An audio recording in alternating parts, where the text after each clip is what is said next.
hay también quienes, más que emigrar, huyen. Con ustedes de vuelta, queridos amigos, seguimos escuchando a don Eugenio Casalava y esta historia de la comunidad ucraniana en Misiones. Nos estabas comentando, Eugenio, que decidiste reivindicar aquellas luchas anteriores, muy dramáticas, ¿no? Muy triste esta parte de la historia de la comunidad.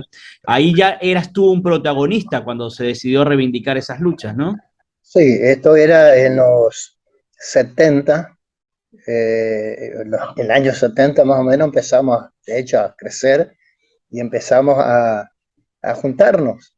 En Misiones había grandes cooperativas que comercializaban todo el producto, el té, el yerba, tabaco, tunk, todo lo que producía el colono, algodón también había, lo comercializaban las cooperativas con grandes crisis.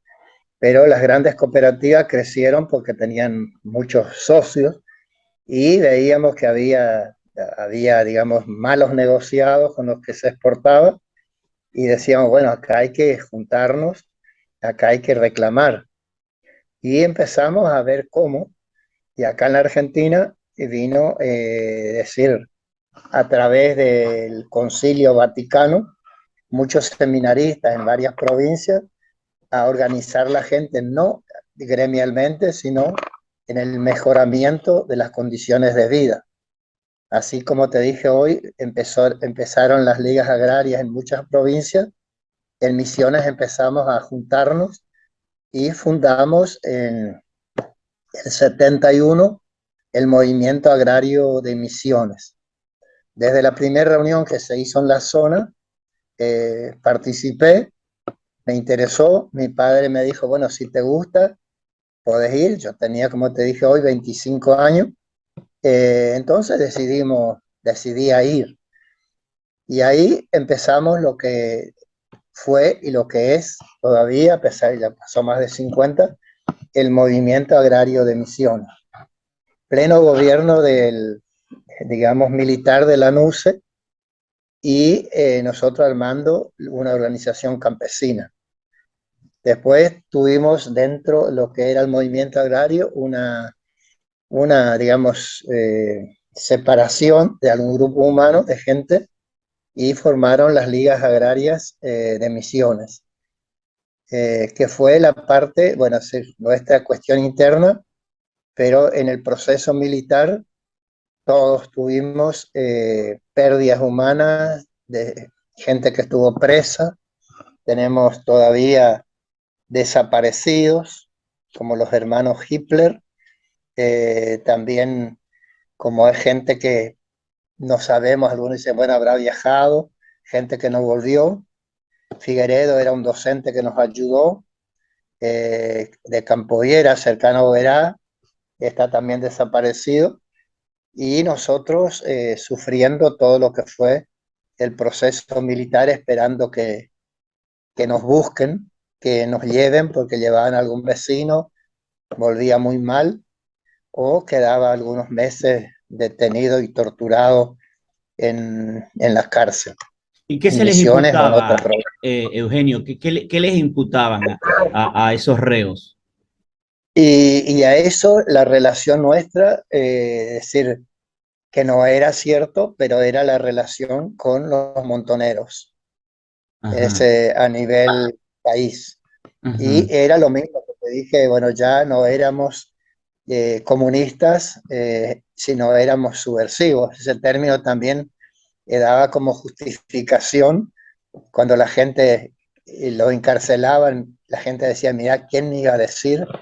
Cuando hicieron el allanamiento encontraron armas y Ujú. estaba involucrado en tal cosa, aunque después tenía, porque murió un compañero, Enrique, él estuvo, el vecino mío, amigo de toda la vida, fue el muchacho que más tiempo detenido estuvo, del Ujú. 76 al 83, ya en democracia lo soltaron, estuvo 7 años y medio con detención, no solo detención, tortura y un montón de cosas. Ujú. Pasan los años, no muchos, y él para un trámite necesitaba, como se llama en la policía, no me acuerdo cómo se dice, si tenía alguna causa penal o algo así. Unos Tenía antecedentes antecedentes, penales. Ujú, antecedentes. Y va a ver, va a buscar a Posadas y no tenía ni un antecedente penal y había sido tildado de todo lo que te dije y ujú, detenido 7 años y medio. Entonces eso también hizo y está en la cabeza de mucha gente, ujú, el no organizarse porque si no te puede pasar tal cosa. Y yo ujú, creo que en América, en todos los países tienen alguna cuestión parecida. ujú. Cuando era joven, allá es decir, en mi juventud uno miraba a América y estaba todos con gobiernos militares menos Estados Unidos. Entonces uno decía, ¿por qué será? Porque no entendíamos, digamos, cuando uno tenía mucho menos edad, uno decía, qué raro. Y un día le digo a mi padre, digo, ¿por qué? ¿Por qué será que es así? Mi papá me dice, mira, tendría que haber una embajada de Estados Unidos en Estados Unidos. Y Ujú. eso es lo que es, eso es lo que era. Y bueno, basta mirar y basta seguir mirando las cosas que están pasando.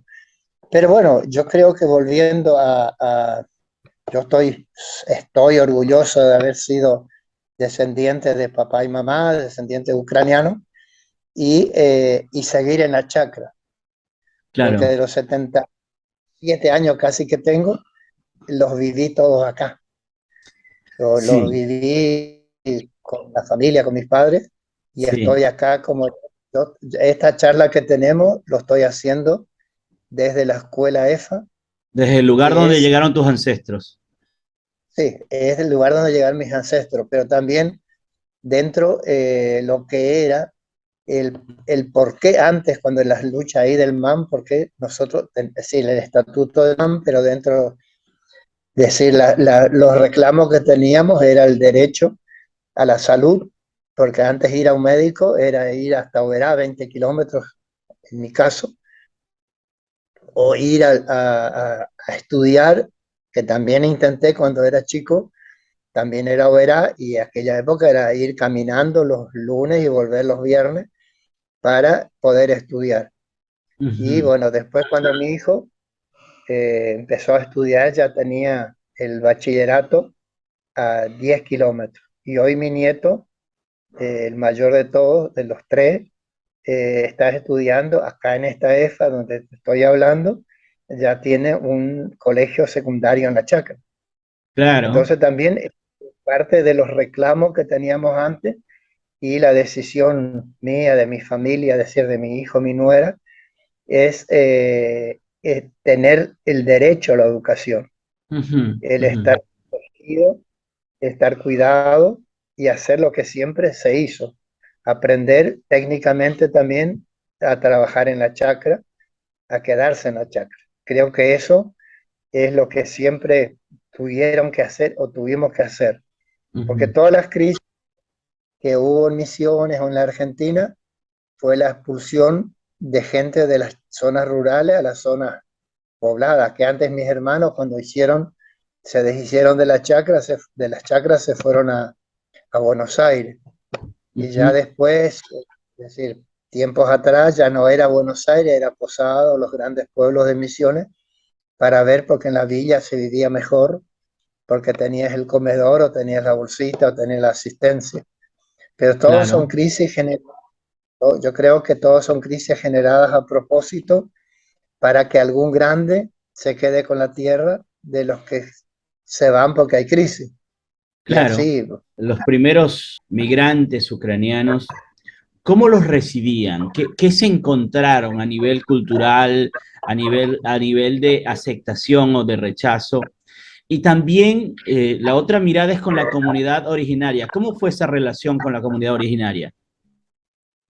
mira, la gente que los recibía eran gente de los mismos países de que ellos venían, porque la primera emigración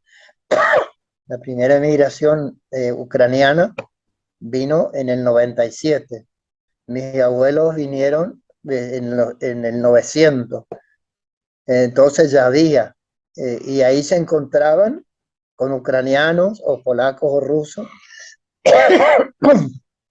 que se entendían, no es el mismo idioma, pero se entendían.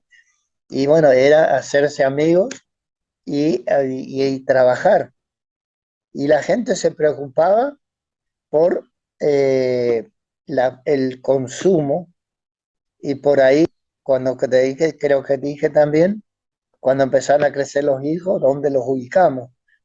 Los recibieron bien, pero acá en la zona donde yo estoy, cuando vino mi padre, que encontró una comunidad guaraní enviada, digamos, los que vieron que papá tenía una amistad con ellos, porque papá era amigo de ellos, cuando papá volvía a Concepción a visitar su familia, de hecho caminando con mamá, le dejaba a los enviados a que cuiden el lugar para que no se meta alguien otro.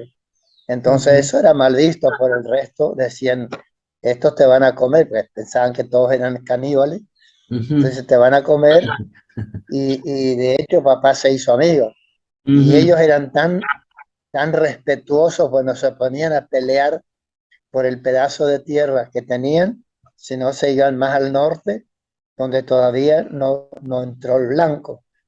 Para mí esto, pero también yo quiero rescatar qué pasó, como papá decía, bueno, después empezaron a venir los hijos y teníamos que armar la escuela. Entonces, a ver quién dona un pedazo de tierra para la escuela. Y después se empezó a morir alguno, a ver quién dona un pedazo de tierra para el cementerio. Pero para la escuela era, bueno, este pedazo de tierra hay que hacer la escuela. Y hay que hacer la escuela, no es pedir La al donación de Estado, la escuela la era hiciste ver tú. quién. Sí, la de la escuela EFA sí, pero la anterior que iban mis hermanos, o sea, te digo allá, mi escuela primaria que está cerca de acá, empezó en el año 35, se fundó. Cuando papá vino acá, ya empezó a venir. Yo tengo mis 5 hermanos del 30 al 35. O sea, cada año venía un hijo. Y anterior a eso ya había gente que tenía hijos más grandes y no había una escuela. Entonces era no solamente aprender a firmar, sino aprender el idioma, aprender a leer, a escribir. Entonces decía, bueno, papá siempre cuenta que un vecino dijo, bueno, yo voy a donar para la escuela, porque también tenía hijos. Entonces donó una parte donde se rozó el monte y se aserraba la madera, las tablas, los cuadrados, y eso lo hacía la gente, no lo hizo el Estado, porque no había Estado que haga eso.